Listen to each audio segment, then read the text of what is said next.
નમસ્કાર, જસુપ્રિયા કુકબુકમાં આપનું સ્વાગત છે।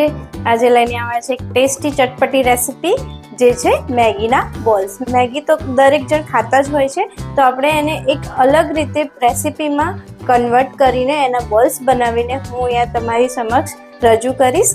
આ મેગીના બોલ્સ તો બધાને સૌને પ્રિય હોય એવા જ બનશે। નાનાથી લઈને મોટાઓ સૌને એવા પ્રિય આ બોલ્સ અને ઝડપથી બની જતા મેગીના બોલ્સ આજે આપણે રેસીપીમાં જણાવીશું। હવે વેકેશનની સિઝન આવી રહી છે, IPL પણ ચાલુ થઈ ગઈ છે, તો એની વચ્ચે આ મેગીના બોલ્સ તમે સરસ નાસ્તા તરીકે માણી શકો છો। તો આ રેસીપી ચટપટી રેસીપી સ્ટાર્ટ કરીએ મેગીના બોલ્સ। તો એની માટે સૌપ્રથમ આ એક મેં લીધો છે પેન, એની અંદર આપણે 3 ગ્લાસ જેટલું પાણી એડ કરીશું। પાણીને થોડું ગરમ થવા દઈશું। તો પાણી ગરમ થાય ત્યાં સુધી હું તમને જણાવી દઉં કે આ મેગીને જે રીતે તમે નોર્મલ મેગી બનાવી રહ્યા છો એવી જ રીતે આ પાણીમાં બોઇલ કરવાની છે, પરંતુ મસાલા કોઈ એડ નથી કરવાના। ઓનલી ફોર મેગી ખાલી આપણે અહીંયા બોઇલ કરીશું। અહીંયા મેં મેગી લઈ લીધી છે। મેગીના મેં 3 આ રીતે પાર્ટ લીધા છે, એમાંથી આપણે બધા પાર્ટ યુઝ નથી કરવાના, ખાલી એક આખું અને એક અડધું મતલબ 1.5 આપણે યુઝ કરીશું અને બીજા 1.5 ભાગને આપણે ક્રમ્સ કરી દઈશું, એટલે કે મસળી દઈશું, જેથી આપણે મેગીની સરસ નાની નાની કતરણ મળી રહે। તો આપણે અહીંયા મેગી આ રીતે કટ કરીને લઈ લઈશું। તેને પાણી સાથે બોઇલ થવા દઈશું। એના નૂડલ્સ ના બની જાય અધકચરા ત્યાં સુધી આપણે એને બોઇલ કરીશું। થોડી વાર એને હલાવતા રહીશું અને પાણી તમે તમારી જરૂરિયાત મુજબ એડજસ્ટ કરી શકો છો, ઓછું કે વધારે લઈ શકો છો। અહીંયા મેં મારી મેગીના માત્રામાં જ પાણી એડ કર્યું છે। તો આ રીતે બીજી વધેલ મેગીને આપણે હાથની મદદથી મસળી દઈશું અને એને નાના નાના ટુકડા કરી દઈશું। તો બીજી મેં જે વધેલ પાર્ટ હતો મેગીનો એને મેં આ રીતે એના ક્રમ્બલ્સ કરી દીધા છે, ક્રશ કરી દીધા છે હાથની મદદથી। તો એને આપણે સાઈડમાં મૂકી દઈશું, એનો આપણે લાસ્ટમાં ઉપયોગ કરીશું।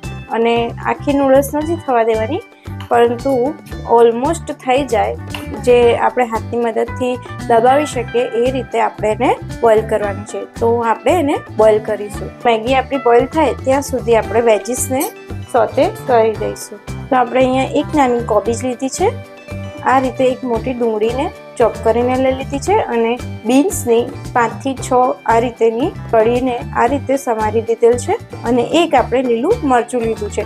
તો આ બધા વેજીસને થોડા 1 ચમચી તેલમાં આપણે સોતે કરી દઈશું।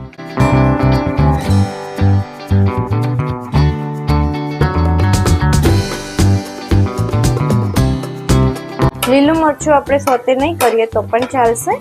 તો આ રીતે 2 થી 3 મિનિટ આપણે તેલમાં સોતે કરી લઈશું। તો આપણી મેગી પણ સરસ રીતે થઈ ગઈ છે પાણીમાં બોઇલ।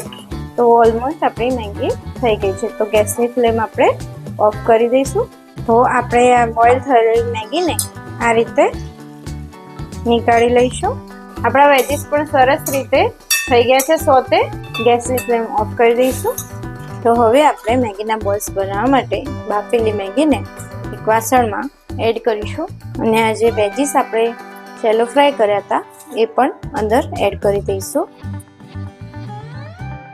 અહીંયા 2 ચમચી મરચું એડ કર્યું કાશ્મીરી, પિંચ જેટલી હળદર એડ કરી છે, 2 ચમચી દાણા જીરું પાવડર એડ કરીશું, સ્વાદ અનુસાર મીઠું એડ કરીશું,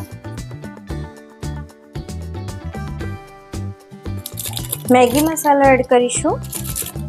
આશરે 2 પેકેટ જેટલો આપણે મેગી મસાલો લીધેલ છે। જે મેગીનું પેકેટ આવે છે એની અંદર જ આ રીતે મસાલો પણ એડ થઈને આવે છે। અહીંયા આપણે 4 ચમચી ચણાનો લોટ એટલે કે બેસન એડ કરીશું અને 4 ચમચી ચોખાનો લોટ। અહીંયા આપણે કોથમીર લઈ લીધી છે ધોઈને, એ એડ કરીશું।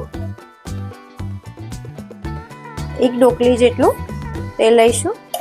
હવે આ બધાને સરસ રીતે મિક્સ કરીને એક ડો બનાવી લઈશું। આપણે અહીંયા જે લીલા મરચાં એક લીલું મરચું સમારેલું હતું એ પણ અંદર એડ કરી લઈશું। હવે આપણે આને ચટપટો ટેસ્ટ આપવા માટે 1 ચમચી જેટલું લીંબુનો રસ એડ કરીશું, 1 ચમચી જેટલી ખાંડ એડ કરીશું। તો આપણું મિશ્રણ રેડી છે। તમે આમાં આમચૂર પાવડરનો પણ ઉપયોગ કરી શકો છો, તમારી રીતના નવા મસાલા પણ આમાં એડ કરશો તો સરસ જ લાગશે આ મિશ્રણ. હવે આપણે આને ઢાંકીને સાઈડમાં મૂકી દઈશું. તો આપણું જે મિશ્રણ છે એને આ રીતે એક ચમચી હાથમાં લઈને આ રીતે મૂકીને એને બોલ્સ બનાવી દઈશું. હાથ આપણે તેલવાળા જ રાખવાના છે અને આ રીતે સરસ બોલ બનાવીશું. તો બધા જ મિશ્રણના આપણે બોલ્સ બનાવી લઈશું. તો આ રીતે આપણે ટોટલ 24 આપણા બોલ્સ રેડી છે મેગીના. તો આ બોલ્સને આપણે હવે મેંદાની પેસ્ટમાં આપણે એને બાઇન્ડ કરીશું. તો મેંદાની પેસ્ટ માટે આ રીતે 4 થી 5 ચમચી આપણે મેંદો લીધો છે. એમાં આપણે થોડું પાણી એડ કરીને એને મિક્સ કરીશું અને એક ફાઇન પેસ્ટ જેવું બનાવીશું. તો આ રીતે આપણી ફાઇન પેસ્ટ તૈયાર છે મેંદાની. બોલ્સને એમાં ડીપ કરીશું અને કોટ કરીશું. તો આ રીતે આપણે એને કોટ કરી લીધું છે. કોટિંગ કરી લે આ રીતે મેગીના ક્રમ્બલ્સમાં આ રીતે એને કવર કરી દઈશું. તો આ રીતે બધા જ બોલ્સને આપણે એક બાદ એક ડીપ ફ્રાય કરવા માટે મૂકી દઈશું. આ રીતે બ્રાઉન થઈ જાય, હલકા બ્રાઉન, ત્યારબાદ આપણે નીકાળી લઈશું ડીપ ફ્રાય કરેલી. આ રીતે આપણે સરસ રીતે બધા ઉતારી લીધા છે ડીપ ફ્રાય કરીને. હવે આપણે એને સોસ સાથે સર્વ કરી લઈશું. તો આપણા મેગી બોલ્સ એકદમ રેડી છે. ક્રિસ્પી અને ક્રન્ચી અને અંદરથી એકદમ સોફ્ટ દેખો. અને બધું જ એકદમ સરસ આપણે શેલો ફ્રાય કરેલ હતું જેથી એકદમ ચડી ગયું છે. ખૂબ જ ઓછા સમયમાં અને ટેસ્ટી એવા મેગી બોલ્સ તમે પણ ઘરે જરૂરથી ટ્રાય કરજો. એની સાથે આપણે સર્વ કર્યો છે આપણો હોમમેડ ટામેટો સોસ જે આપણે અગાઉ બનાવેલ હતો અને એની લિંક પણ આપણે ડિસ્ક્રિપ્શન પર આપેલ છે. તો તમે ત્યાં પણ વિઝિટ કરજો અને અમારી જસુપ્રિયા કુકબુક ચેનલને લાઇક, શેર અને સબસ્ક્રાઈબ કરવાનું ના ભૂલતા મિત્રો. તમે પણ ઘરે જરૂરથી ટ્રાય કરજો આ રેસીપી અને કમેન્ટમાં જણાવજો કે કેવી લાગી અમારી આ મેગી બોલ્સની અનોખી રેસીપી. તમે પણ મેચ જોતા આને માણજો અને વેકેશનમાં તમારા બાળકોને પણ બનાવીને આપજો. ફરી મળીશું આવી જ એક નવી રેસીપી સાથે. Thank you.